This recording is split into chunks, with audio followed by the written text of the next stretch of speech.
Section 4.1, première partie, les angles. Un angle est une figure géométrique formée de deux demi-droites ayant la même origine. Cette origine, on l'appelle aussi le sommet. Si vous regardez le dessin de l'angle qui est juste ici, nous avons le point de rencontre des deux demi-droites, qui est le sommet, et ces deux demi-droites, on les appelle également les côtés de l'angle. Normalement, pour désigner un angle, on dessine ce qu'on appelle un arc au centre pour montrer quel est l'angle qu'on veut mesurer. L'unité de mesure d'un angle s'appelle le degré et le symbole est le même que pour la température, comme les degrés Celsius par exemple. Pour nommer un angle, on utilise des symboles. Le premier signifie angle, alors que le deuxième veut dire mesure de l'angle. Il y a trois façons de nommer un angle. La première façon, c'est de le nommer par son sommet. Alors, si je regarde l'angle qui est juste à notre droite, le sommet est appelé O, alors je pourrais écrire l'angle O. Si j'utilise trois lettres, par exemple, je pourrais donner des lettres comme nom à chacun de mes segments. Donc ici, j'aurais le segment OA, ici, on aurait le segment OB, mais si je veux parler de l'angle qui se trouve entre mes deux côtés, bien à ce moment-là, je parlerai de l'angle AOB. La lettre qui désigne le sommet se trouve toujours au centre des trois lettres. Finalement, on peut également désigner un angle par le numéro de l'angle. Par exemple, si je disais que cet angle-là est l'angle 1, alors j'écrirais angle 1. On classe les angles selon leur mesure. Tout d'abord, il y a ce qu'on appelle l'angle nul. L'angle nul a une mesure de 0 degré. Ce qui veut dire que, en réalité, c'est simplement un sommet, comme on voit ici, avec une seule demi-droite. On pourrait considérer que les deux demi-droites ou les deux côtés de l'angle sont superposés. Un angle qui est dit aigu, c'est un angle dont la mesure est entre 0 et 90 degrés. Alors, un angle aigu sera constitué de deux côtés et l'angle qui se trouve entre mes deux côtés aura une mesure plus grande que 0 degré, mais plus petite que 90. Un angle de 90 degrés est aussi appelé un angle droit. Donc, l'angle droit, c'est un angle dont la mesure, comme on l'a dit, est de 90 degrés. Et celui-là, au lieu de faire un arc de cercle pour le désigner, on va faire un petit carré dans le coin parce que dans un carré, il y a 4 angles droits. Pour ce qui est de l'angle obtus, un angle obtus est un angle qui est plutôt ouvert, ce qui veut dire que j'ai un angle dont la mesure serait plus grande que 90, mais plus petite que 180 degrés. Alors ici, si je prends l'angle entre mes deux côtés, j'obtiens un angle de 180 degrés. Un angle plat. Un angle plat, c'est un angle qui est, dont les côtés se suivent, donc dont les côtés sont alignés parfaitement, ce qui fait que si je prends la mesure d'une demi-droite jusqu'à l'autre, j'aurai un total de 180 degrés. Un angle entrant, c'est un angle dont la mesure est plus grande que 180 degrés, ce qui veut dire que je vais dépasser mon angle plat pour aller beaucoup plus loin. Alors, si je traçais une droite comme ça ici, j'aurais un angle de plus de 180 degrés. Et si je faisais le tour complet pour revenir à ma première demi-droite, donc à mon premier côté, j'aurais fait 360 degrés, comme dans un cercle. Et finalement, l'angle plein, dont je viens de vous parler, c'est l'angle qui fait un tour complet pour revenir exactement à la même demi-droite, celle du départ. Si on regarde l'angle nul et l'angle plein, le dessin est le même. Par contre, la section que je vais aller chercher n'est pas pareille. Ici, je ne peux pas aller la chercher parce que mes deux demi-droites sont superposées, donc il n'y a rien entre les deux, fait que mon angle mesure 0 degré. Tandis que de ce côté-ci, si je pars de ma demi-droite en faisant un tour complet jusqu'à revenir à l'endroit où j'étais, j'aurai effectué 360 degrés. Pour mesurer un angle, on va utiliser ce qu'on appelle un rapporteur d'angle. Donc, voici un rapporteur d'angle. Si vous remarquez, sur le rapporteur, il y a des graduations. Donc, d'un côté, celles qui sont le plus à l'intérieur, je commence vers la droite, je pars de 0 et j'augmente jusqu'à 180, qui est la moitié d'un cercle. Si par contre je pars sur celles qui sont à l'extérieur, donc les plus éloignées, je pars de 0 cette fois-là vers la gauche et en m'en allant vers la droite, je me rends jusqu'à 180 degrés. Mais pour mesurer un angle, j'ai besoin de ça, un rapporteur d'angle, et je dois avoir mon dessin. Si vous regardez comme il faut, vis-à-vis le 90 et mes deux droites qui vont rejoindre les 0 et les 180, j'ai un point d'intersection. C'est ce qu'on appelle l'origine du rapporteur. Alors, ce que je fais, c'est que je place l'origine de mon rapporteur sur l'origine de mon angle. Ensuite, j'aligne un des côtés avec la ligne du 0 de mon rapporteur. Donc ici, je vais devoir tourner légèrement mon rapporteur. Et maintenant, je pourrai prendre la mesure. Si on regarde attentivement, je pars de 0, toujours, je ne pars pas du 180, donc je pars de 0 et j'augmente. Donc, mon angle mesure entre 30 et 40 degrés et si je veux avoir la précision, je prends mes petites graduations, donc j'aurai 31, 32, 33, 34, 35, 36 degrés. Alors, l'angle AOB mesurerait 36 degrés.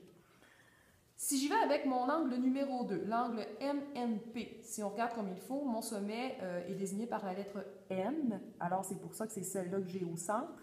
Je refais le même principe. Je vais placer le centre de mon rapporteur sur l'origine de mon angle. J'aligne une des droites du 0 avec un des côtés de mon angle et ensuite je vais pouvoir aller prendre ma mesure. Alors je pars toujours de 0. Cette fois-ci, si on regarde, mon angle dépasse le 90 et s'arrête exactement sur la ligne du 130 degrés. Ici, je ne peux pas prendre la mesure de 50. Pourquoi? Parce que mon angle, quand on le regarde, il est ouvert, donc plus grand que 90 et 50 est plus petit, alors je dois prendre la mesure 130. Alors ici, mon angle MNP mesure 130 degrés.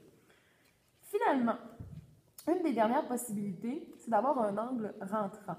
Ce qui veut dire que si je poursuis correctement une des demi-droites, comme ça ici, je sais que toute cette section-là mesure 180. Ce qui nous reste à aller chercher comme mesure, c'est celle qui est ici. Alors, pour déterminer la mesure de l'angle X, je vais prendre le 180, qui est mon angle plat, et je vais lui ajouter la mesure de l'angle qui est ici en rose. Alors, je reprends mon rapporteur, je le place sur l'origine de mon angle. Si vous regardez, là, mon 0 est aligné avec ma droite pointillée qui continuait le premier côté. Et là, ben, je pars de 0 et je vais me rendre jusqu'à ma demi-droite qui va me donner la mesure de l'angle. Donc ici, on est à 70. Et si on compte correctement, j'aurai 70, 71, 12, 13, 14, 75, 76 degrés. Alors, à mon 180, j'ajoute les 76 degrés, ce qui me donnera 156 degrés pour la mesure de l'angle X, qui est l'angle complet. Donc, d'un côté à l'autre, qui est mon angle rentrant.